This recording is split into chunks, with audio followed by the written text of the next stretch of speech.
The views and opinions expressed by the host and the guests are solely their individual opinions and does not reflect the opinions of the Canashame Network. Viewers be advised.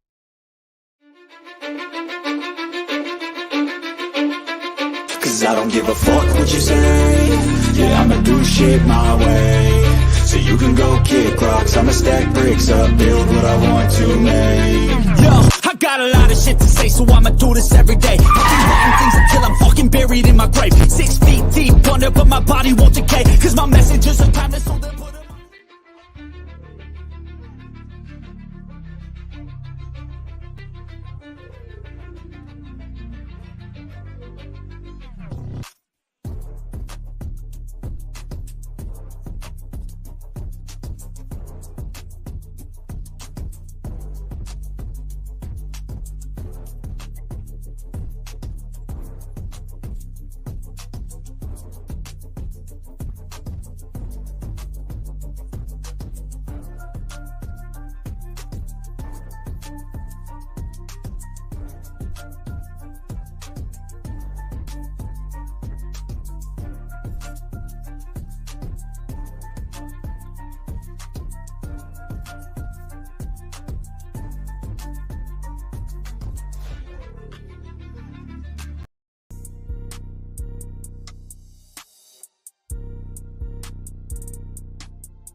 Hey, I think your mic is on mute. Oh, so I've been mute the whole time. Oh, wow. Yeah. I did real good that time. You did perfect. I saw you talking and I knew. I was like, I'm going to be letting any second. I already know. Okay. Well, you know what? I'm going to let you speak for yourself. You know, as I was saying, we have the Kristina, known as the Girl Plug. Yes. Yeah. I'm glad that you're here. And see, this is what I'm talking about. We're here. I'm still learning. And like I say, I know that Stanley's son, he's going to be coming on board and helping me with the tools and stuff. So I'll be able to be more engaging. I feel you. It's all good. All right. So we got that over. So basically, I was just talking. It was like, remember. Yeah, run it back for me. Run the intro back. Oh no, we hell no, we good. No, I feel you. Look, we good. Hey, you know what? I can always clip and edit because 9 times out of 10, that usually don't make the cut anyway. So what makes the cut is the substance that's right here, and that's the special guest, Kristina. Did I say it right, Flores? Yeah, Kristina Flores. You got it right. Okay. So where are you from? I'm originally from California. I'm a Cali kid, born and raised, Sacramento. I'm newer to Atlanta, but Atlanta's my home now. Y'all stuck with me. I've been here since 2019, just before the pandemic, actually, is when I came out here. Okay. Because, you know, when people say Cali, is it North Cali, Central, South? I'm Central, right? Sacramento's in the Valley. So yeah. Okay. Yeah, so I'm like right in the middle. I love Sacramento because I was 2 hours from San Francisco. Basically felt like I could be to the desert within 10 hours. I could see beach within 2 hours. I could see some trees and some snow up north. So I honestly, if you're from Cali, you're spoiled with all of the climates and all of the seasons. Well, you know what? My first experience going to Cali was on a whim, by accident, just trying to prove something. Then I got food and end up having to go over the Grapevine. Okay. And I'm pulling doubles. I have like 80,000 pounds, no Jake break, because I'm from over here in Georgia. I drove all the way out there by myself. And so yeah, when you said Sacramento, I was like, oh my God. When I got up there to Fresno, I was like, nah, not Fresno. Oh no. Okay, that is not a great example of California. I mean, it's fair. That is real California life. But you know, if you're going for the glitz and glamour, that's not where you go. Not at all. That's the misconception of Cali, because everybody don't realize when you go to California, you're thinking like lights, camera, action, just like even Georgia. Farmland. You go to I'm shocked. I couldn't find a truck stop. You know, that's what they used to call me, nature girl. Yeah. Because they called me nature girl because it was easier for me to go between my trailers than to the truck stop because they were so nasty. They were few and far between. I already know. I'm clear now. I already know. You know, my dad was a truck driver too. Okay. Did cross country for a good point of life. Yes. I used to ride it when he had the sleeper trucks. I don't remember what you're supposed to call them, but I remember when we go cross country with him and I get to sleep in the back. That shit was so cool.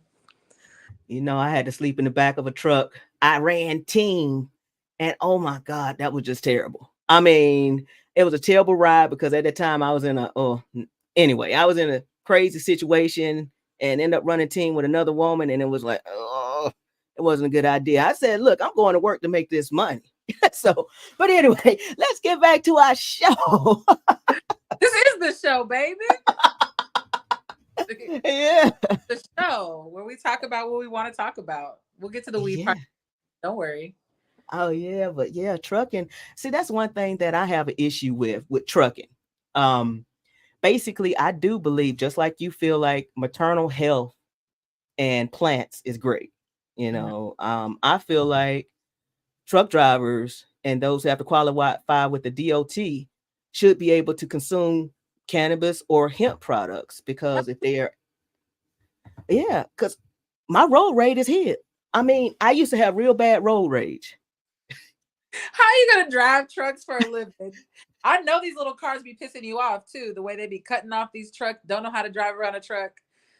Well, you know, fortunately, back then it wasn't as bad as I was when I got sick. Put it that way. It got real bad when I got on my canes, then to the walker, to the wheelchair. I was real mad. My wife said, you know, I think I was trying to chase somebody down. And she said, what you gonna do with them 2 canes? They're gonna push you over. I'm still living like I'm in my 20s. Yeah, you know? Chill out now. More. Yeah, but like I said, now cannabis, hemp products, all of that has taken away that road rage because people cut me off. I'm like chilling. And then it also made me more friendly to my neighbors. Can you believe that? Once upon a time, I didn't speak. I'd just be so grumpy. I'm like, noise made me mad outside, but now I'm a pleasant person. That's so funny. I am a neighborly person. Oh, for real? Yes, I'm neighborly. I'm friendly. Oh, I'm one of those. I'm a cup of sugar ass type neighbor. Now, I'm not knocking on your door or anything, but if you knocked on mine, I'd politely tell you I have no sugar here, but. Oh, okay. I'm just saying. We're going to be friends now. I got you. That's the best way to be. I don't mind. I don't care about going. I don't care to go to people's houses or anything like that. But yeah, they come by, need something. I'm good. Okay, let me correct that. Let me put some stipulations there. It just depends on the person. Come by always. Yeah, just because I'm one of the ones I look through the door right at you, open up the door and look out the glass and say, ain't nobody here because ain't nobody call. Unless it's an emergency, but other than that, no. How would you know? I would, you know what? I can't help you, babe. Okay, Miss Sugar, that's okay. So, but yeah, we will. I'm trying to see if we're streaming over here on IG yet, because I just want to. I'm trying to check and see, but yeah, you know, I'm multitasking. I can't wait. I forgot Stanley's son. I think his name's Justin Zachary. I don't know. I'm so sorry, Stanley, if I'm butchering up his name, but I know he's on another show tonight. So, but he would have told me. But like I say, Now back to you, the girl plug. Hey. Yeah, you know how that ADH kicks in and it's like, over here. Look. Yeah, see, this is why you took notes and you're going to keep us on track. Yeah. Do that Gotcha.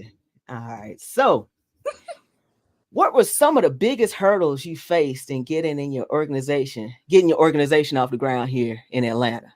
I feel like I didn't really face any hurdles. Okay.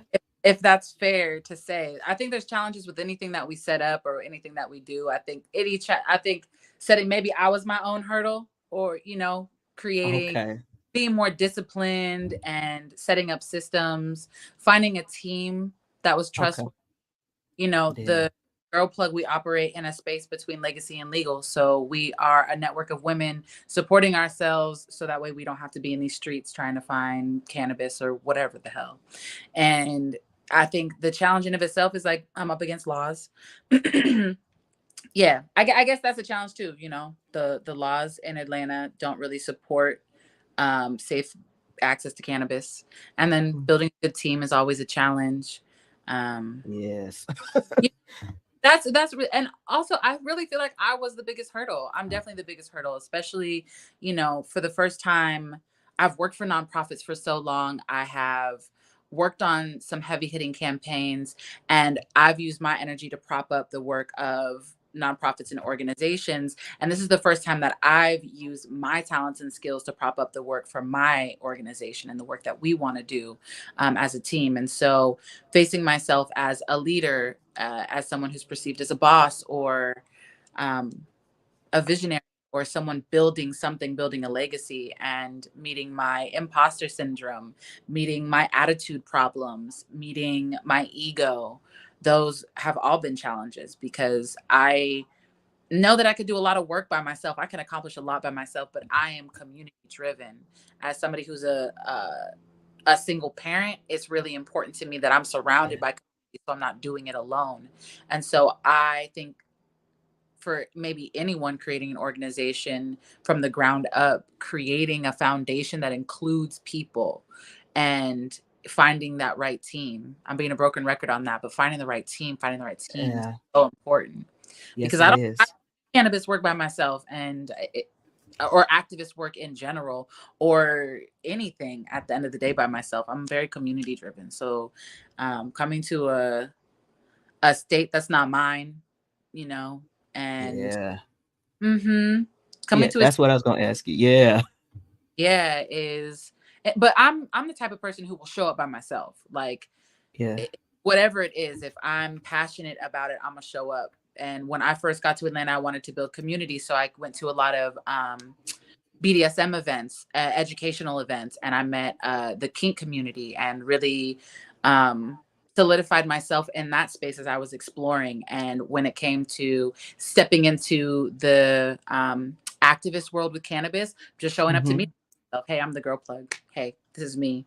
And that coming from a space of like, wanting to protect my cannabis network to being like, I need to be a voice for advocacy, showing up by myself and willing to just do the things I want without somebody holding my hand has really allowed me to navigate a space that, isn't mine. I'm not from Atlanta, but I'm here now. And you know what? While you was talking, I have that clip of you. I'm gonna see if I can share that screen because what clip? Put your money where your mouth is. Put your advocacy out there. Oh yeah, you got your advocacy on.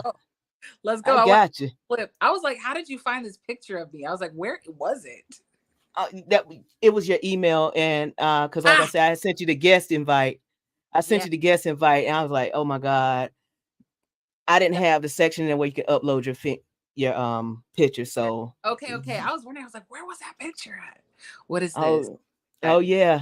Oh yes. See, I got you. I told you. Yeah, that. So basically, you did what you said.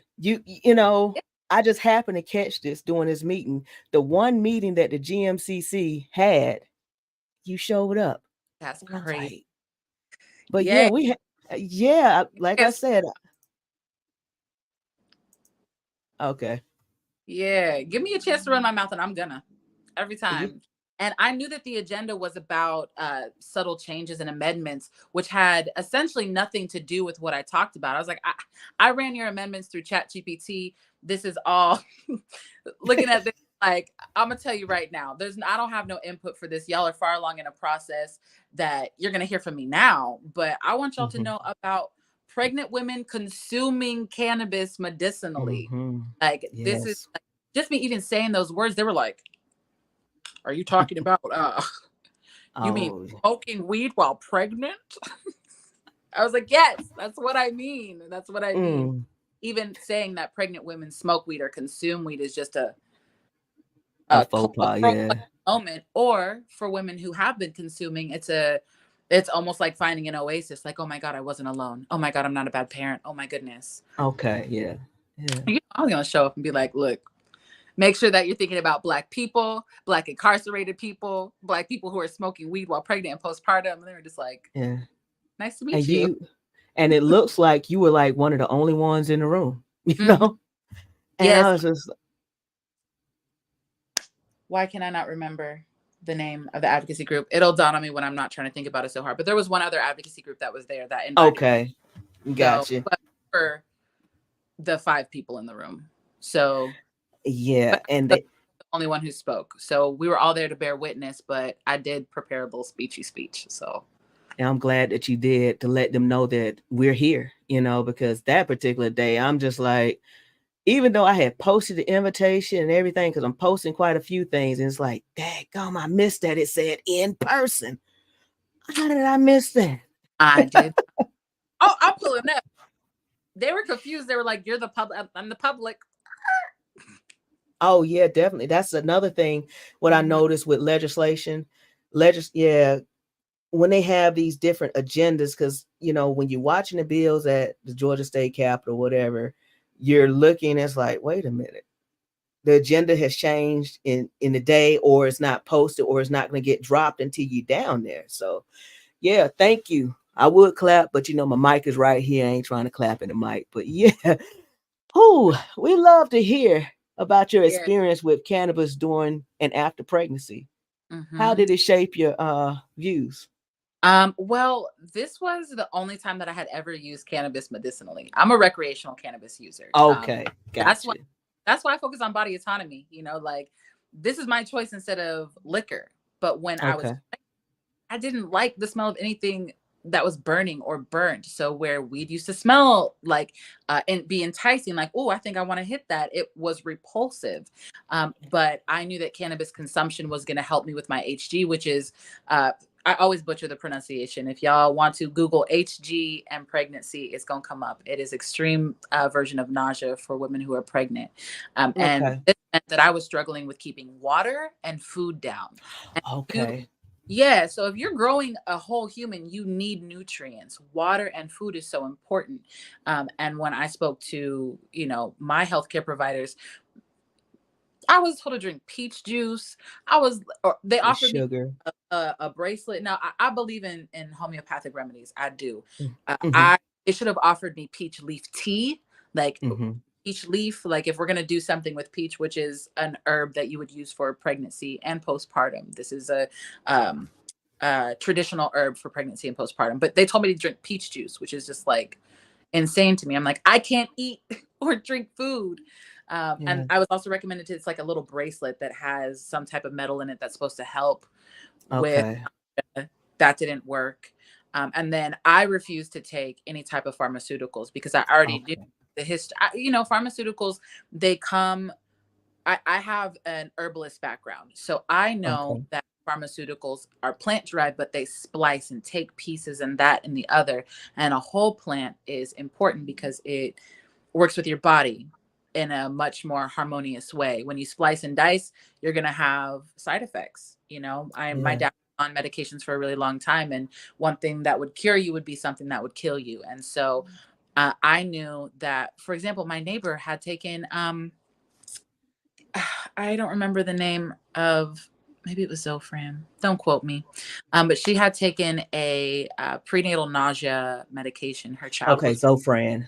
Yeah. Thank you. Yes.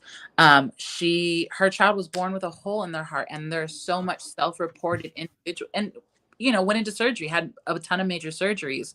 And if we look at the history of medicine in this country, it is experimental. It is white experimentation on bodies. We have to acknowledge that that is the truth and the reality of it. And I live with that trauma in my DNA. I didn't want to be in a medicalized situation. I was not going to risk my body, my health for a pharmaceutical. And I know that cannabis cures nausea and increases, like, this is it, people who have decided to take chemotherapy, they are prescribed cannabis because they're able to eat and drink and maintain nutrients. And so consuming cannabis was instinctual for me. I didn't want it recreationally. I was not smoking that shit to get high. I couldn't stand it. I would take a puff in the morning so that way I could drink some water so I could puke the water up, so that I could hit again, so I could actually keep a cup of water down, and then I go have some type of light breakfast. And I repeated that 3 times throughout the day, almost all the way up until my 3rd trimester, because I was nauseous the entire time. I had all day nausea, not morning sickness. It was all day sickness. I was not a happy pregnant person, and cannabis was the thing I used as prenatal medication. And as a recreational user who, for the first time, I was reflecting on this. I was like, I'm not a medicinal user. There's plenty of people who are medicinal users. I enjoy it for the relaxation. I like the person I am when I like the way I look at the world when I consume cannabis. But pregnancy was not a time that I wanted to smoke weed or smell anything burning, because it all made me nauseous. But when I did it, I felt better and I could do the things I needed, like eat and drink.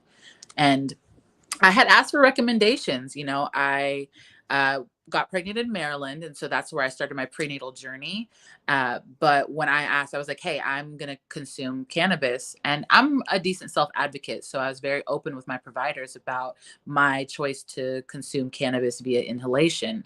And I pamphlets that told me that my child would have developmental and social issues in elementary school. And so even in 2017, it was reefer madness and cannabis propaganda that I was being handed pamphlets of.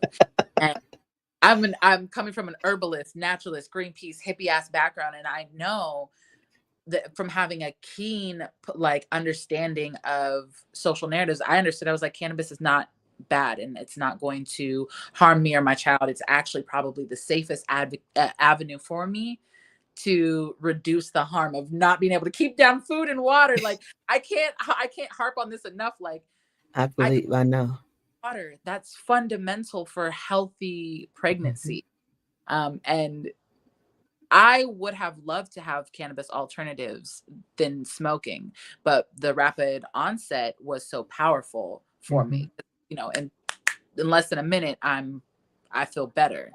But I wish I knew then what I know now about creating a medicinal practice of consuming cannabis as a preemptive to prevent the nausea by, drinking teas, taking tinctures, spreading butter on, or, having honeys. There's a bunch of ways to consume it. And we're so ashamed about cannabis. We think that we're supposed to smoke it as little as possible, but it's an herb, like only a little bit, but it's an herb. And when you're working with an herb and a plant medicine, you want to take it every day.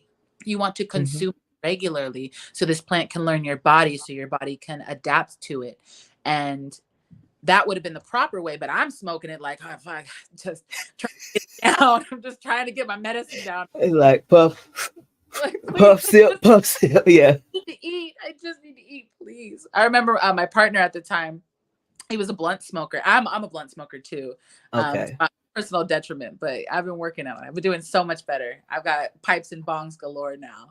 But he wanted to be able to smoke the big Fronto leaf, which is basically one single tobacco leaf, and you just break it down into pieces to roll your blunt. Boy, he opened that Fronto leaf, and I was like, if you don't get that shit out of here right the fuck now. I was like, it's just disgusting. He was like, I was just smoking it last week. Well, the price is higher today, my boy. Today is not yesterday, please. So I was literally repulsed by the smell of these really strong herbs and plants. And incense, foods, awful. Okay. So yeah, I don't know why I got onto that. I started my little rant, but yes, pregnancy is rough. Pregnancy is one of the most. You have that right. You have that. You have that right. And it is. We look at pregnancy as it's so common. People do it every day. Women are dying from pregnancy. Black women at an astronomical rate, 14% in some states are the maternal mortality is insane in this country, but for Black women, double, triple, quadruple it.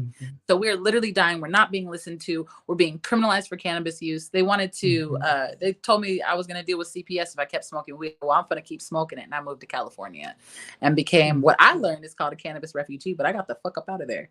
Because I was like, I will be smoking. I got you. I understand that completely.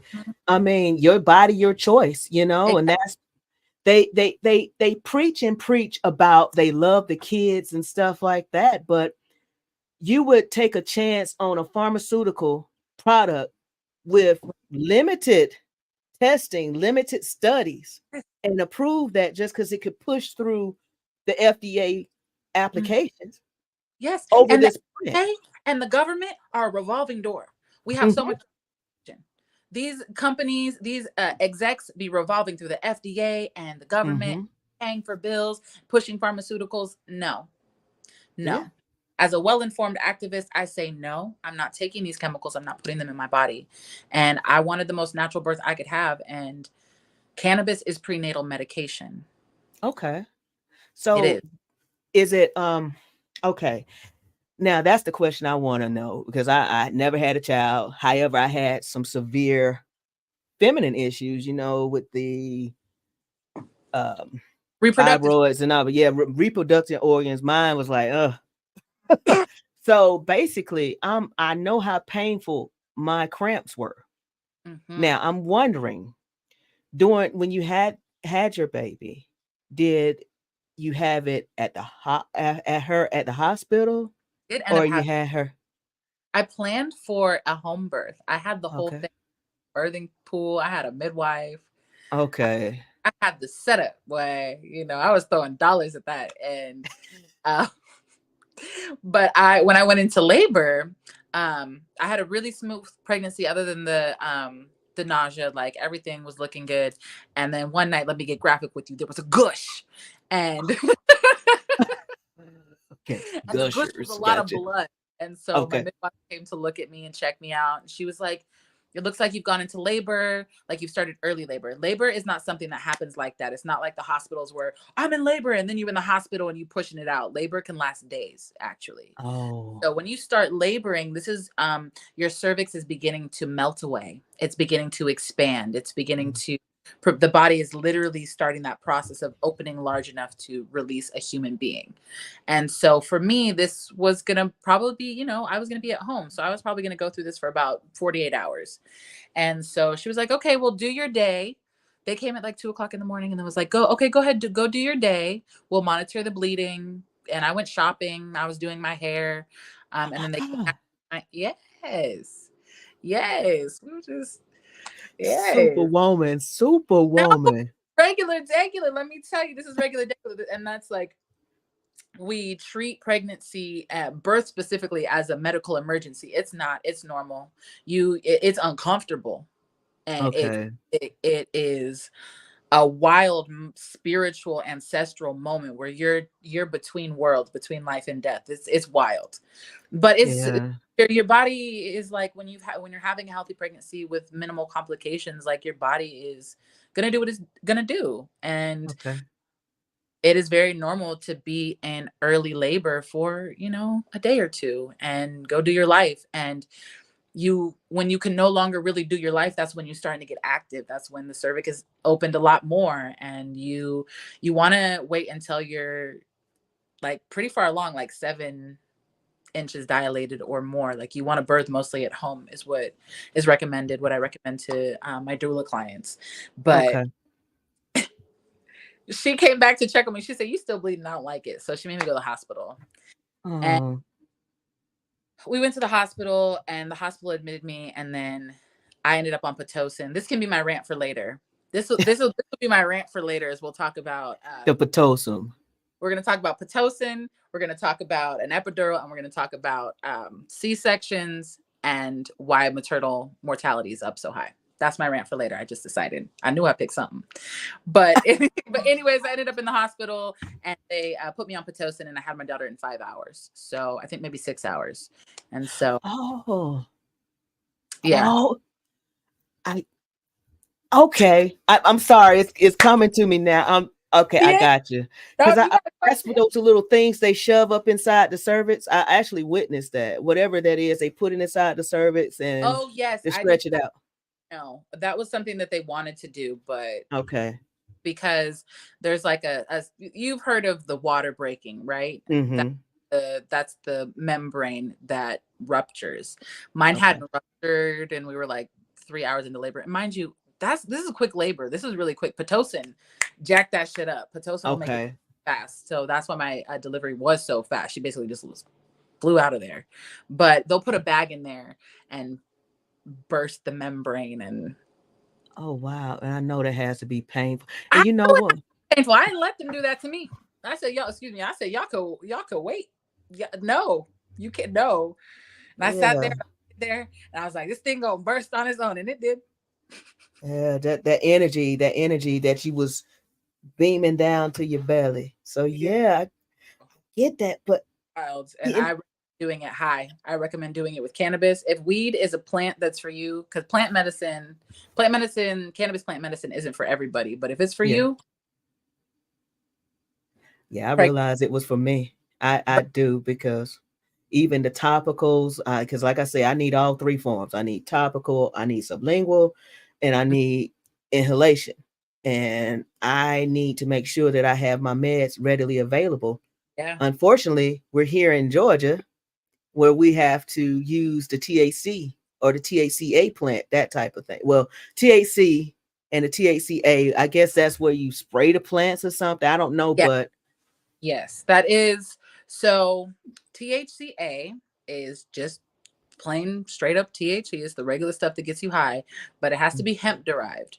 And in order to get it, because the law here is 3.5% THC by weight, or however it's a little complex, and I do not understand the math, but what I understand is that you have to extract the THCA, and you have to get it to a high enough concentration, so you make a concentrate out of it. And to make a concentrate, you are putting it through some chemical process.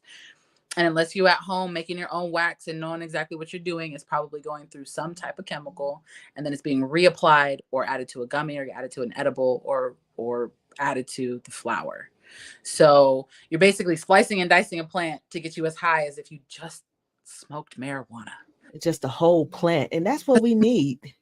Yes, and it is just we're pimping the plant, we're splicing and dicing it and doing shit that don't make no sense. People are getting there. You said THC is fine. THCA is THC. You find it on both plants, and when you use the hemp plant, you have to do it with a certain percentage, which means it has to go through extraction, the reapplication, put into a gummy or whatever.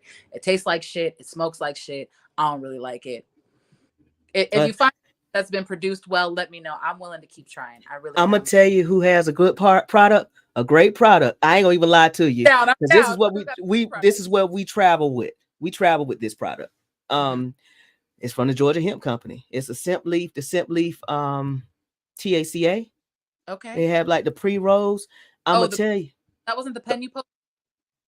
Oh, the pen I post. Let me tell you about that daggone pen I posted. That pen, it was pretty good, but it was okay. I took a hit and I was like, okay, yeah, it's pretty good. However, it wasn't good for the price. You're going to tell me you want to sell me some freaking hemp derived THC for the same price I can go to my local plug, and get the full. I think that's one reason why there's a True Leaf back bill down in Florida, from what I hear. I saw this on Ganja Leaks on IG, and basically from what they reported was that True Leaf has sponsored a hemp bill to ban hemp, and people will be incarcerated for hemp derived THC or something. I hadn't gone fully in depth with that. However, it sounds about right. I saw a little post about this, but I don't fully understand what the hell happened. I'm like, what are y'all talking about? They want to get rid of the hemp. The same thing that they tried to do here in Georgia last year. There was a bill, oh my God, last year, I think it was House Bill 458. And I understand by labeling the products and labeling, how much THC is in it. So for kids and put in the safeguard packages, but to actually want to eliminate hemp derived THC. Now, one of the companies that I do support, they didn't want hemp derived THC, which lets me know they're all in the same boat together, So it's so complicated because at the end of the day, I'm like, this is free the motherfucking plant. Why are we fighting over this? It grows like that.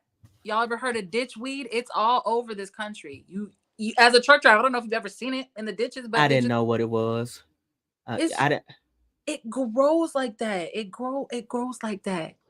And I didn't know. Said if you should so happen to burn it. Okay, all right, that Cat Williams style, right? If you should so happen to burn it. I get so there's like something that happens inside me that gets me so frustrated about this. And that's why the Girl Plug was even born, because I'm not waiting for y'all to figure this fucking shit out via laws. Yeah. And I'm not going to buy it from the hood boy who can barely keep his fucking drawers clean. Like, I'm not.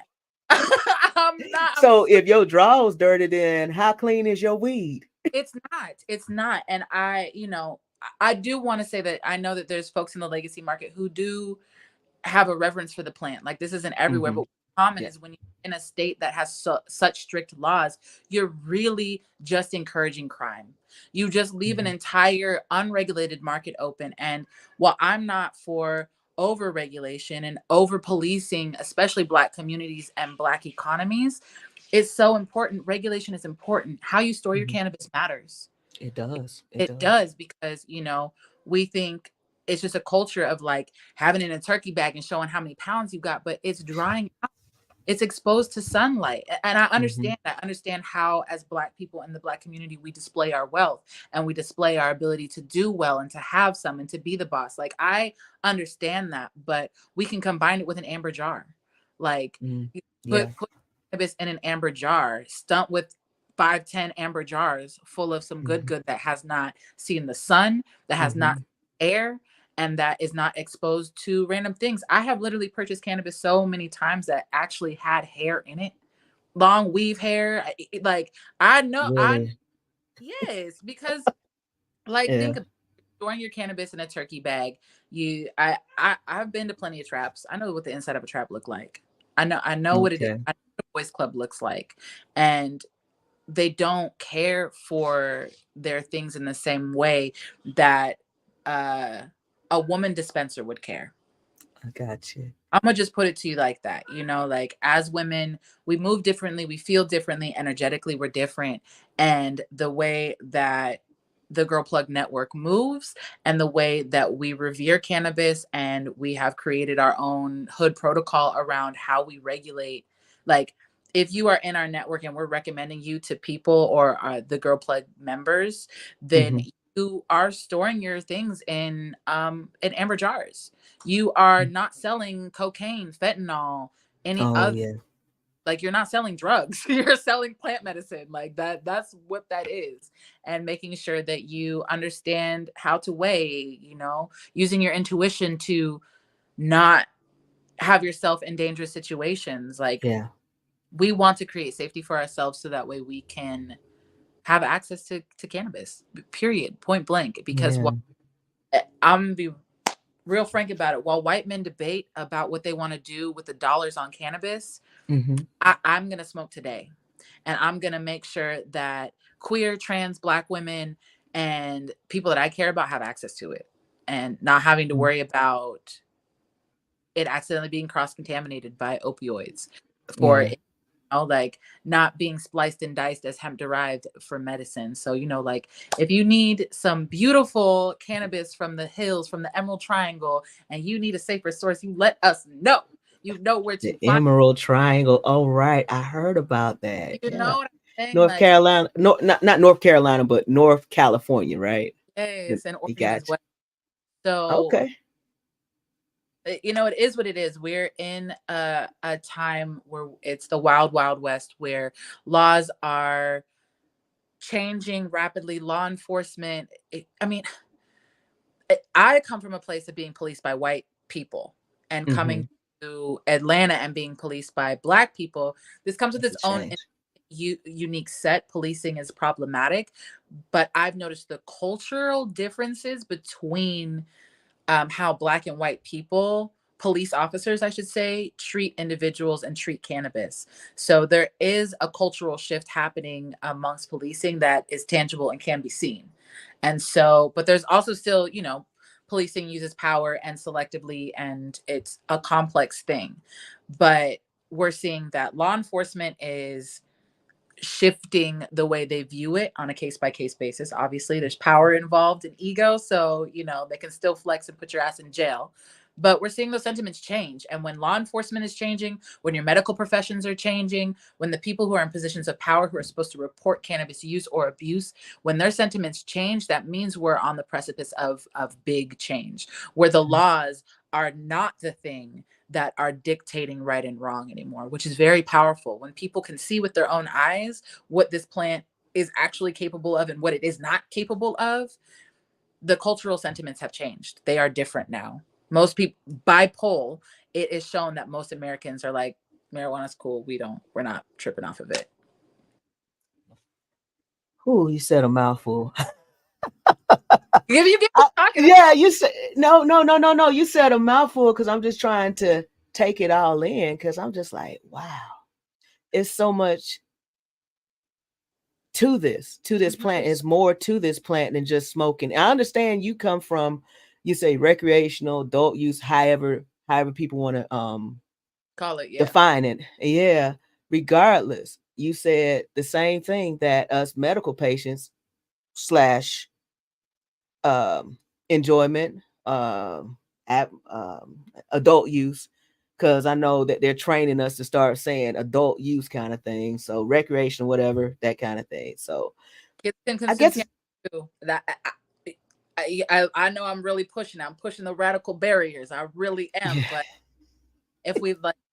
if we look at Jamaica, for example, and how the plant is a cultural staple, and giving your children cannabis tea is considered a part of a healthy lifestyle routine.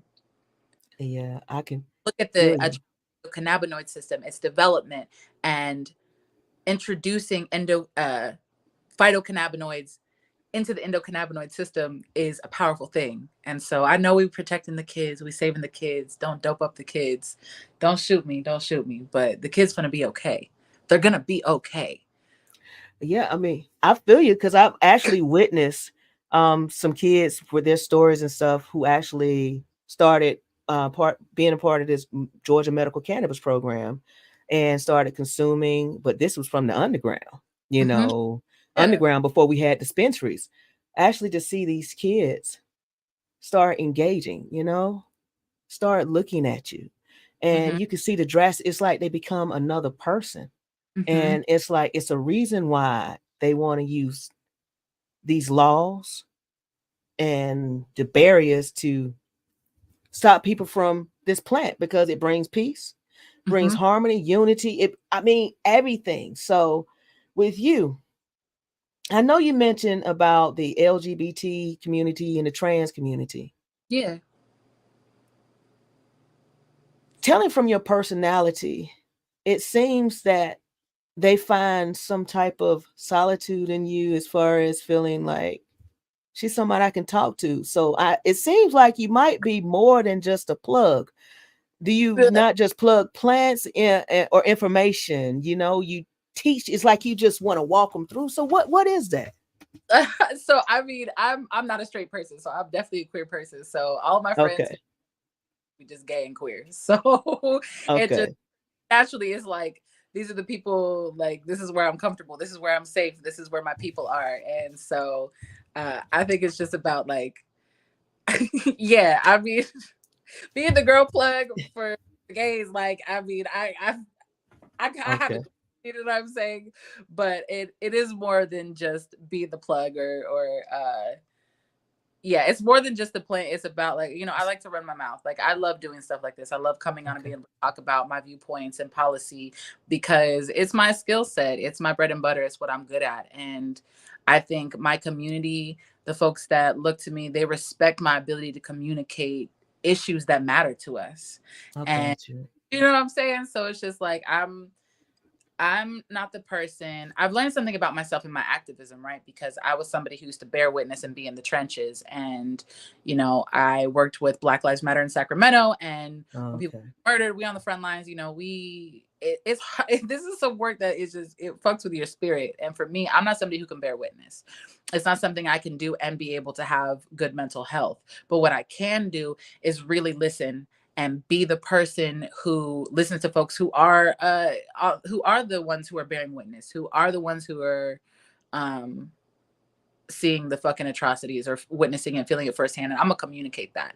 I'm gonna be the person who talks about it. I'm gonna be the fiery person who's able to organize us. So like I'm happy to say I smoked weed during pregnancy and postpartum while I was breastfeeding, and I am happy to be the person who advocates for consuming cannabis as a prenatal medication, for getting HG as one of the things that is approved for medicinal use. Whatever it is, I'm that person.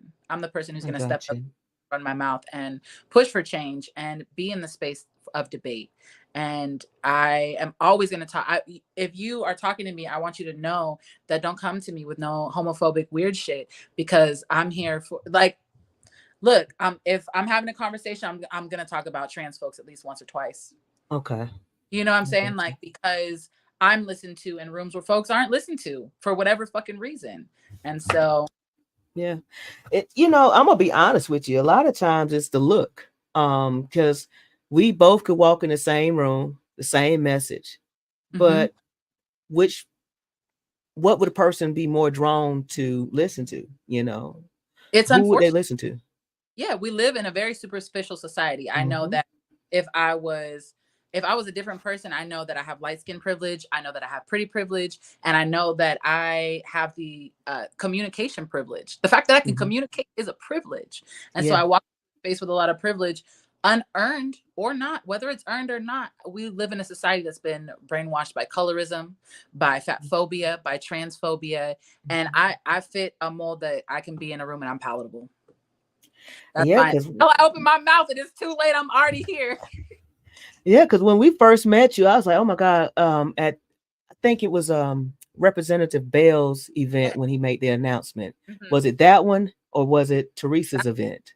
And then we went to I saw you at the equity tour right after. Okay, yeah. Shout out to Teresa Yarbrough and the Georgia Cannabis Industry Alliance.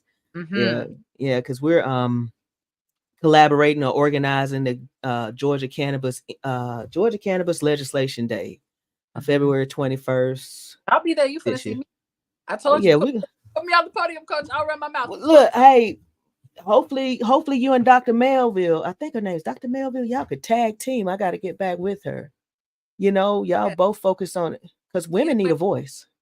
Either way, I'll be there. So yeah, women need a voice because I'm tired of a man trying to regulate my body. I'm tired of a man trying to say, hey, look, you're going to have this child whether you want to or not. Or, you know, just like what happened was it Texas? Is a lady who miscarried and now is up on trial. I don't know if it's Texas, but I know it's another state. That's absolutely. I mean, does it matter what state? It really don't. That's nuts. We are still crazy. Oh, by the way, if you're listening right now and you need free Plan B, the Girl Plug got that too. All right, Plan B. Georgia local. You know, you got a Plan B. It's always a Plan B. Yeah, because it's a shame that these menses want to go ahead and say, hey, look, now we're gonna control your uterus. They want to control everything. Yeah, you know? I mean, it's a commodity though. Like birth rates, for some folks, are dropping. Yeah. Oh yeah, I get you. I know what you're talking about. Because it's not really about us. Like they are. They are so. It's so interesting where we are because this country doesn't want Black folks to continue having babies. Like they want a good labor force, you feel me? But they don't want a population that gets too big, and they're in a complicated space because birth rates are declining. And so abortion laws aren't about us. I believe it. I believe Abortion it. not about us. They have nothing to do with us. They don't. We have our children. Yeah. I'm gonna be really honest. Like we have our kids. We don't. Because I've used abortion. I've had 2 abortions in my life, and I'm so thankful that I was able to have access. I had to really, my second one, I had a really hard time finding, and I was in California. And so I could imagine how I had to drive a whole friend to New York from Georgia when we were here so that she could get, treatment and stuff. So she just drove up there. They gave her New York insurance. She got what she needed to. We stayed with a friend for a couple of days and then came back to Georgia. But it's not, these laws aren't about Black folks. I can believe that, because from some of the shows that I do watch, that's some of the biggest messages that's out there, that they're trying to conserve their population, which I'm just like, what's the problem with us evolving? If you believe in evolution or people grow, or just growth in general, eventually we all going to pretty much just look the same, So what's the problem with that? So you won't be able to discriminate anymore? Is that what the problem is? You want to keep your race pure? Yes. Is that what the problem is? Yes. That's crazy. What the problem is. And there's a I don't want to get too off into hot topics, but I got you. Birth is, and I got some hot opinions. I got some opinions off. And my mom was watching. She's like, I love you.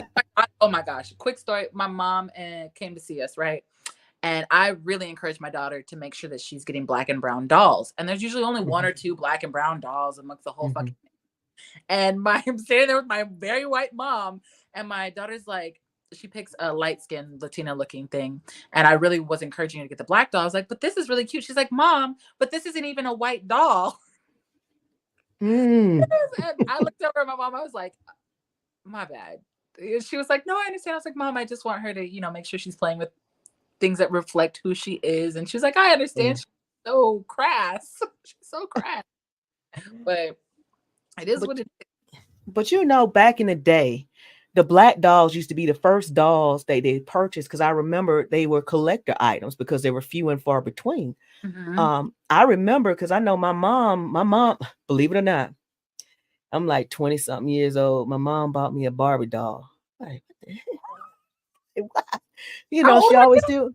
I was in my 20s. She bought me. That's what I heard. Yeah, she found a way to buy me. Yeah, she used to buy me dolls and stuff. And I guess she bought me a Barbie doll. I think it was like the Christmas version, whatever. She bought me one ever in the little container. But anyway, all I got to say is they're like collector items. Because they made few and far between. I guess that's just one of the moments where I remembered that I had the Barbie doll. I mean, that's before I actually I was just in between, and I'm just like, I didn't play with it. I stopped playing with Barbie dolls when I was like 5 or 6, but I always took the clothes off for some strange reason. But well. Yo, I used to make my dolls used to fake be getting it in. Yeah. You know what I'm saying? And how old was I? It's so interesting. Like, this is another rant for me, but like, we think of kids as like dumb and not knowing, but I definitely was over the age of 7. Oh yeah. I definitely wasn't over the age of 7. My parents smoked cannabis and smoked weed. I knew they were smoking weed. I don't know how I knew, but kids know. I'm very upfront. You know what? I didn't know. I was so green. Because I'm gonna tell you, the first time I think I was like 18 or whatever, I didn't have to sell. I said, look, I want to try and sell stuff, right? So this guy who I knew sold. I didn't know nothing about cannabis. So it was this lady at work that wanted, I was working like 2 jobs and I bought some weed. I thought what I thought was weed, but I gave it to her. I said, yeah, you want to, get some or whatever. I didn't even know how to sell it, right? And she was like, this is not weed. These are bay leaves. I didn't even know what cannabis looked like until 2017, because I'm telling you, I worked in law enforcement and was a truck driver, so I was subjected to, THC testing.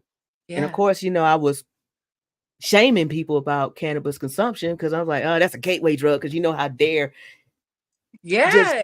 drill that in your head. So much So propaganda.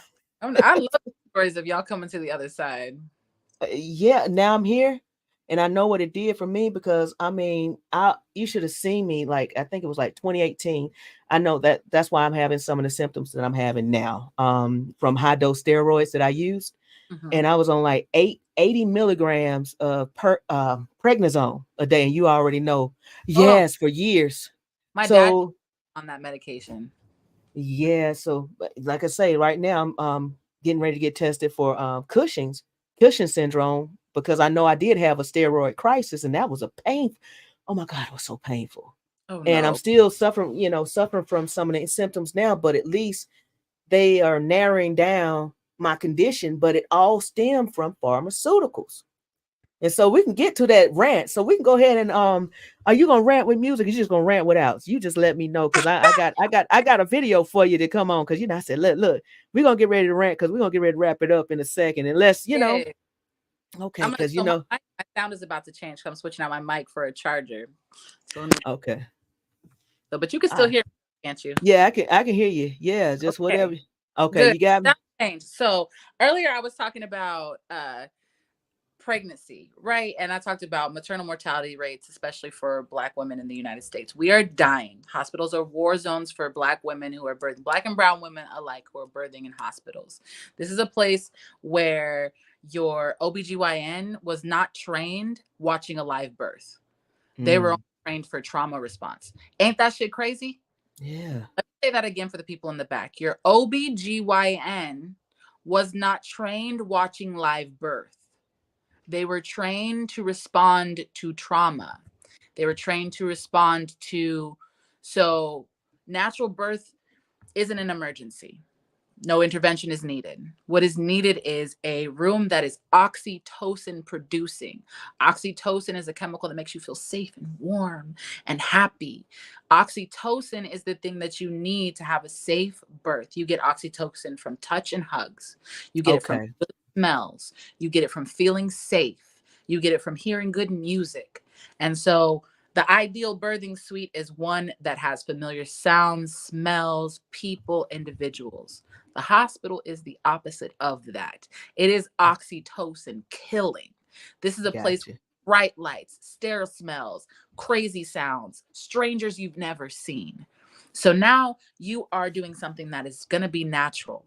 You are primed for trauma walking into that space, and that OBGYN is ready, because if you have a natural birth, they don't have shit to do.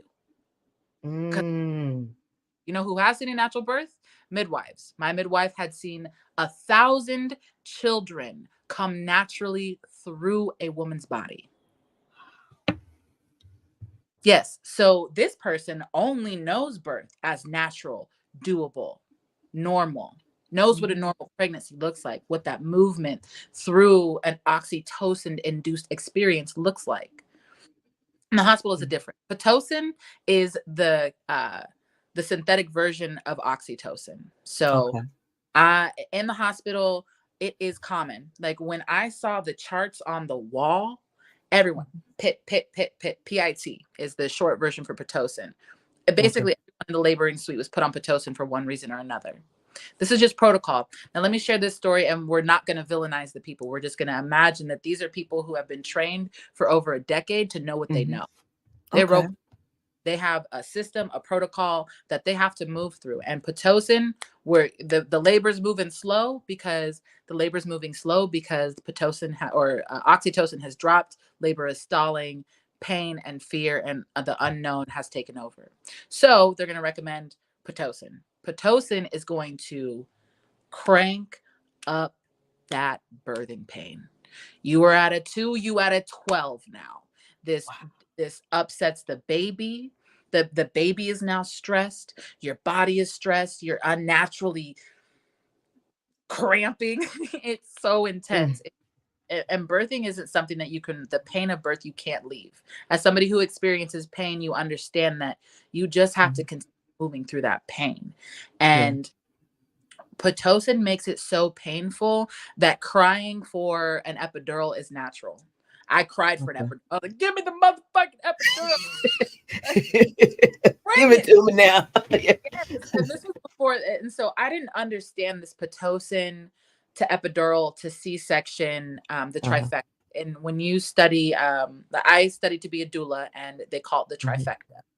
And so cranked up on Pitocin, but luckily I had gotten to a point where my cervix was dilated to a point where my baby was ready to come out. But I was asking for an epidural, and the epidural stalls or stops labor. You have a baby halfway out, you've taken an epidural, and labor has stopped. And the chance of your baby not coming out on time, complications with oxygen, so many things. And then they go, you know what? This baby not coming. We're worried about you and the baby. We want to keep the baby alive. C-section. Most of the time, women go in there, Pitocin, then you cry for the pain relief that stops labor. Then everybody gets all freaked out. Oh my God, oh my God, oh my God, the baby's not coming because she's been wrapped up in 2 different chemicals. And now we're having the baby cut out of our bodies. With little to no guidance on what to do when you get home. And let me be graphic for the people in the back. When you are pregnant, your organs are pushed up against into your rib cage and pushed out of place. They don't exist in the same place anymore. Now, you take the baby out that was supporting all of those organs, and the baby's gone. What do the organs do? They fall. It's just gonna fly. Oh my God. Oh my God. Ooh. And this is not to mention it. I'm sorry. I'm thinking about an episiotomy too. You know. It's crazy. So our bodies are going through this extreme process. Afterwards, traditionally, indigenous ways, you're going through 40 days of quarantine. You are not up walking around. You can walk and you can move. You're not fucking crippled, but you can. You wrap that womb. You wrap that womb and you take care of it. But that's a rant for another day. But the hospital in of itself is a war zone. Because they're not trained on natural birth. They don't know it. They're there for a trauma response. They have to have something to do. When they're not doing something, they think something's going wrong. And women are not being listened to. They're dying in C-sections. They're dying due to complications. The medical industry has a history of not listening to Black women, and it is still in textbooks to this day that on the pain scale or pain meters, Black and brown people have a different relationship to pain. And the belief is that we can actually tolerate more pain. So the compassion we receive is so much more little. They don't look around and see reflections of Black people in the medical field as doctors or skilled nurses. And so they think that we're fucking stupid when it comes to understanding medical spaces. The way we move in medical spaces is vastly different than our white counterparts, because we know that medical spaces have been used historically as experimentation, places, tools to lock us up. I was told that my child, there was a bunch of tests that told them they wanted to have my baby for another 48 hours under UV lights. And I told them, no, I want to go home and I'm going to use the sun in my midwife. And they said, well, you can leave, the baby can't. And I said, what? I said, fuck you. I'm leaving with my baby. I was packing up my daughter. I was like, so what's going to happen? The police will be out front. Have them around front. Have them around front. I'll meet them downstairs. They wanted to involve CPS. They don't listen to Black people. When they thought my daughter could possibly have jaundice. And I called my midwife and I said, hey, yo, she was a white lady, but she witnessed so many births in Africa, so she knows something about a melanated child. I said, have you ever had a child you were worried that had jaundice? She said, well, I've never actually had a child that had jaundice, but when we did worry about it, we took them into the sunlight. She told me, flip them like a pancake. Give them some sun. And if it's too cold, put them in a window. And so I was like, cool, I want to go home and use the sun. They were like, oh, that's so silly. Sounds like a good idea, but no. And we're not going to listen to you. And matter of fact, CPS if you try to leave. And what? So the way that we're treated, our bodies in general, just trying to move through the medical industry, from the history of experimentation in this country to the continued experimentation to up until 1972, it was legal to, I think the last forced sterilization, because Black women were sterilized in this up until 1972, where it was made illegal. So we can still assume that it happens, right? We Mm-hmm. still know that it happens and it didn't just end. But the practice of just taking a Black woman's uterus or deciding to sterilize her didn't stop until the 70s. So this country, the medical the medical industry has not earned our trust. And to At this day, all. they're still killing us in the Yep. hospitals. There will be several Exactly. that lose their life this evening in hospitals trying to give birth because they weren't listened to, because they were put on the trifecta, um, or whatever other reasons. Whatever other Yeah. reasons. Yeah. Because Yes. that's crazy. That is crazy because when you were talking and you was talking about them sterilizing Black women in the 70s, which makes me think about the lobotomy. I call a lot of these psychiatric meds and stuff a chemical lobotomy, in a sense, since they couldn't do it anymore for as far as the ice pick lobotomy, because they just made it a spectacle.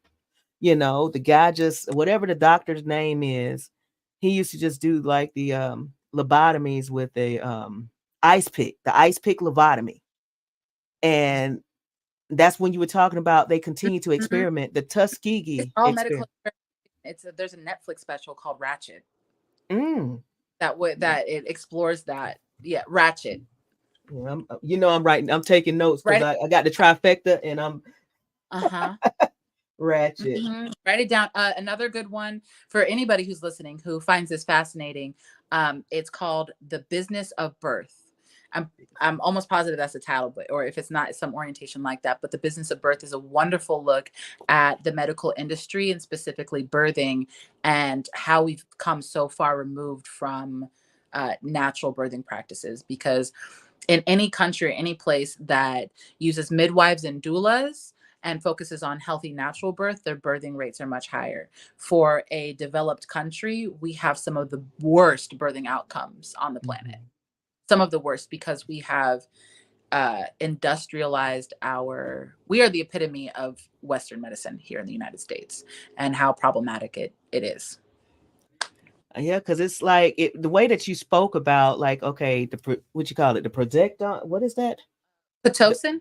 yeah, the pitocin, then the epidural, and then the The C-section. C-section. So Mhm. basically, it's like, okay, hey, it's kind of like they just setting it up like I'm gonna make money from this birth, and we're gonna go ahead and make money from this pitocin, which we Mhm. already know she's gonna want the epidural, and Mhm. so basically, then the C-section is gonna come next. She's gonna beg for a C-section, which is gonna raise your hospital stay, your hospital bill, which is gonna require you to have more visits afterwards. So basically, yeah, it's just about this money, and they all working together, I believe.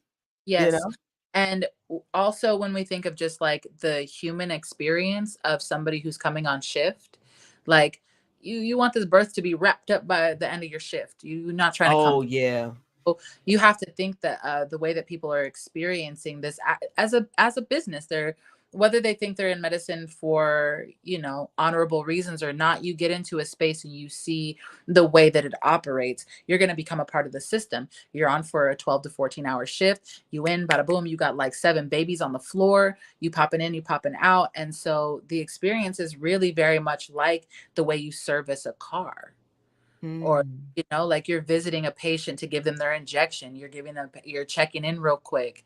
And it's very dehumanizing. Black people, we already don't have the luxury of being viewed as human, and That's now true. you're naked giving birth, and we already view you as an incompetent person and parent. Like, we know that Black people aren't good parents, so we know better than you. There's just this inherent, like, as somebody who is paid, a doctor is paid $250,000 to be a doctor.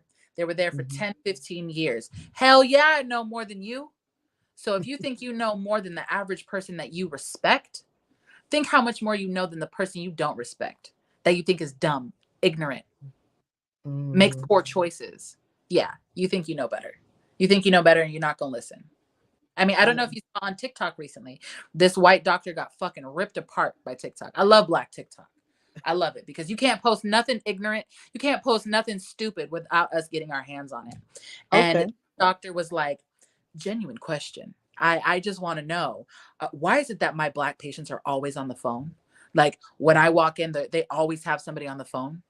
Because I know that if I was being told about my medical care, I'd want to give attention and be focused. But I barely get my patient's attention. And, you know, TikTok ripped him apart and was like, hey, first off, we don't believe that your question was genuine. We think that it was motivated, because I'm sure you've had white patients that were on the phone as well, because not everyone is, being in a medical space is scary for anyone who has to advocate for themselves, communicate their pain. It's embarrassing. It's vulnerable. People don't feel good in those spaces. Now, if you're a person who has a history of not being listened to in a space, you want someone on your phone. I'm a person who you have on the phone. I'm the keep on speaker so I can hear what they're saying to you. So you're not alone. So I can be like, here's what you need to say. Here's what you need. Matter of fact, put me on the phone with the doctor. Exactly. Do I need to come and FaceTime or whatever I need to do? Right. Literally on FaceTime. And it's just, we experience the medical space differently. And we know that I have the perspective that white people in America were raised on racism, just like most Black folks in the US were raised on homophobia. We have to actively decide that we are not going to be homophobic. We have to actively decide that we're not going to be racist. And some of my white counterparts are not actively deciding not to be racist. They're not actively deciding to stand up for or stand up to injustice. They're not actively deciding to check that racial programming that they've been given, but they're transitioning into respectable fields in our country, and they're making decisions about Black bodies, particularly if they're in the medical fields. So if you're not checking your racial programming, which you were spoon-fed white supremacy your whole fucking life. We were all spoon-fed white supremacy. Black people have internalized racism. White people have internalized superiority. It is what it is. It may make people uncomfortable, but we see this in the cannabis industry. We see it in the cannabis right now, moment. And if you don't have a racial lens, like, people don't have a racial lens and they think that they worked hard for where they are. Whatever, you did some work. I hear you. But you didn't do it under. Oh, looks like we lost her. What happened? Oh, wow. I don't know how my daughter broke through. She broke through my Do Not Disturb. She must have called. Okay, that's what happened. You had a call. Gotcha. Yes, because I have it on Do Not Disturb. That girl hit that thing 3 or 4 times. Why isn't mommy answering? But anyway. Yes, my rant was really just about, you know, like, if you're in the medical field and you're a white person, because that's what's dominant in the medical industry, you need to be checking your racial programming. You have to. Otherwise, you are actively killing Black and brown people. There's no kind way to slice it. It is what it is. And and then I transitioned to the cannabis industry. I did, but it's the same in the cannabis industry. You know, we have a space that's filled with white folks while we have prisons that's filled with Black folks. You know, that's my problem. And that's my problem. I struggle, you know, I hope she sees this. I'm not going to name drop, but I had a white woman who grows cannabis in a legal state, who, you know, she can bop around freely on Instagram with her plants and her child. And there's no, if there's a racial lens, I haven't seen it. You know, I engaged her in a racial conversation about the differences between Black and brown families. Silence. You know, she posted on my page and talked about, my post was, I tell my children about cannabis, like, you know, in one of my funny videos. And one of the things she said was, you're going to know it's you because I'm about to quote you.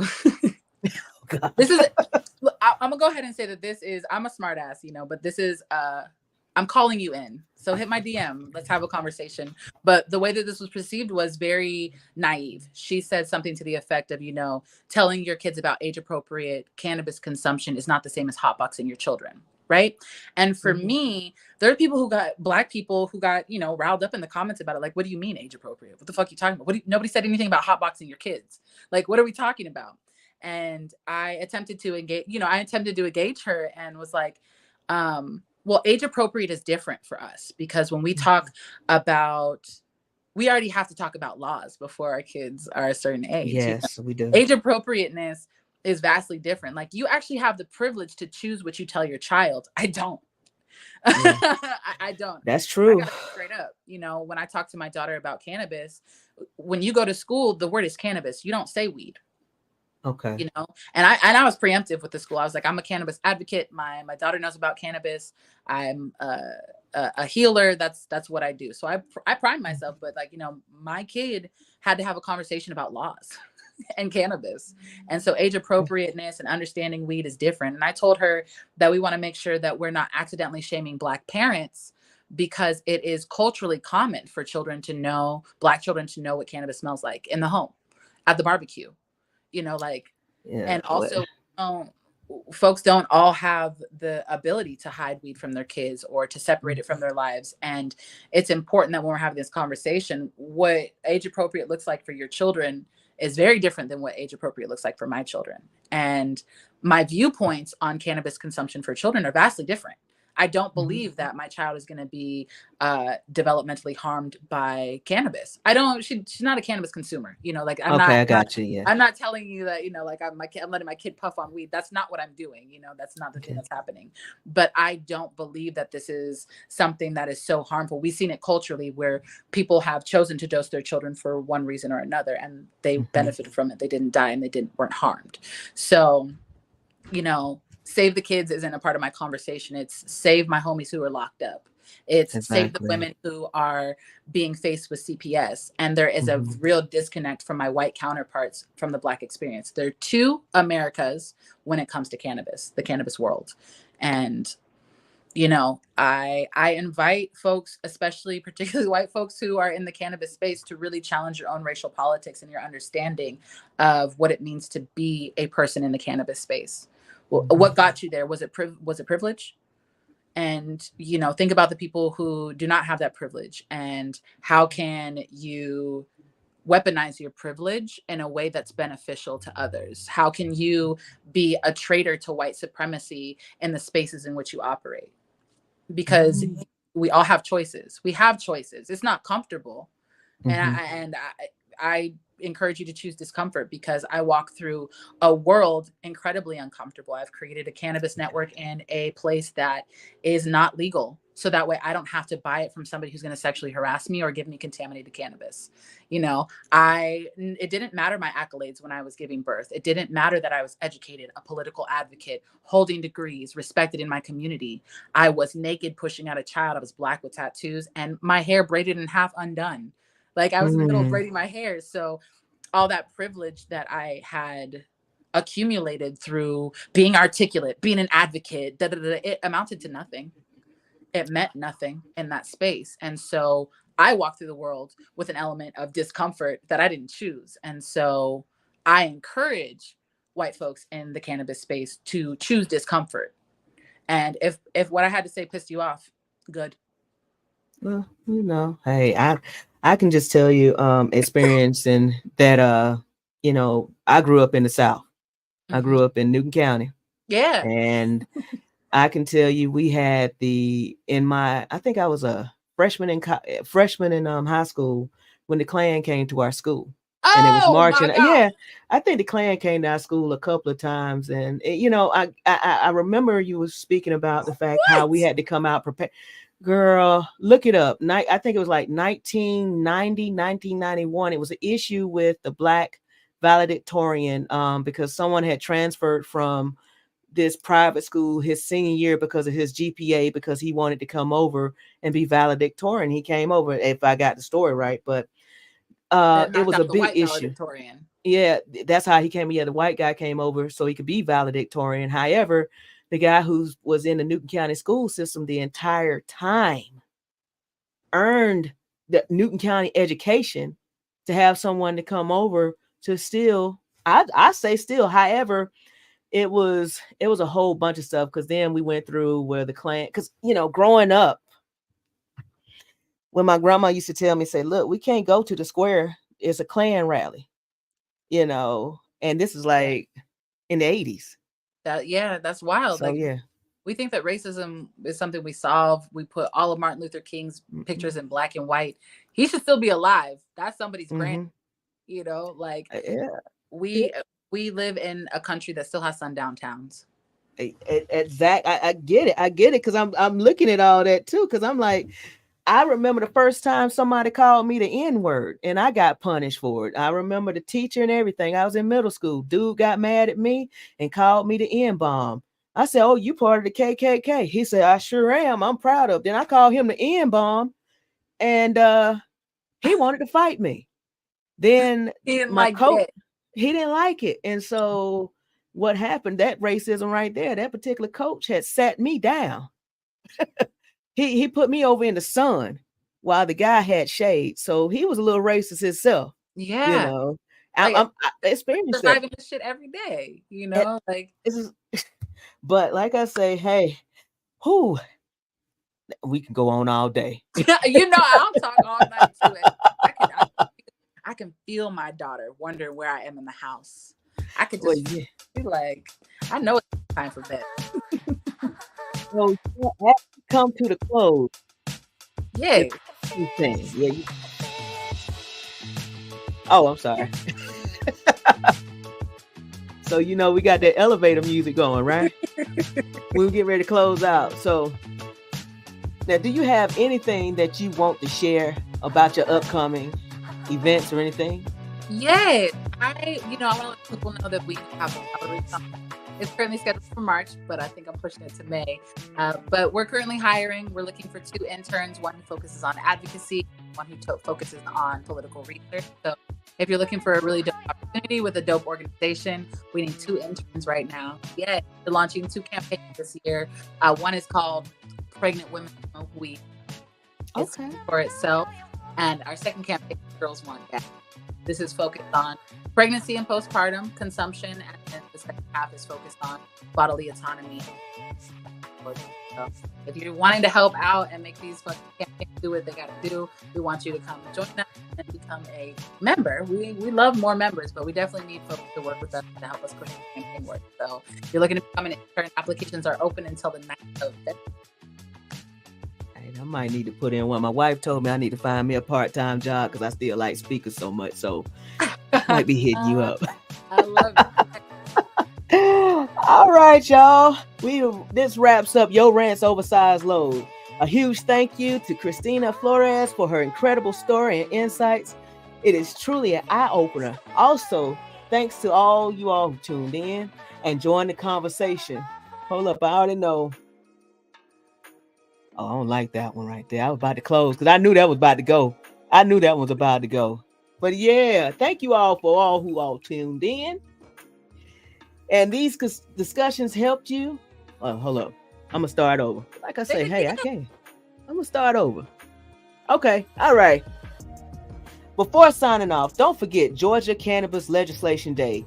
It's on February 21st from 3 to 4:30 p.m. at the Georgia State Capitol. It's an important event for cannabis advocacy. So we love to see you there. And also Monday, the Georgia Hemp Association is doing a lobby day.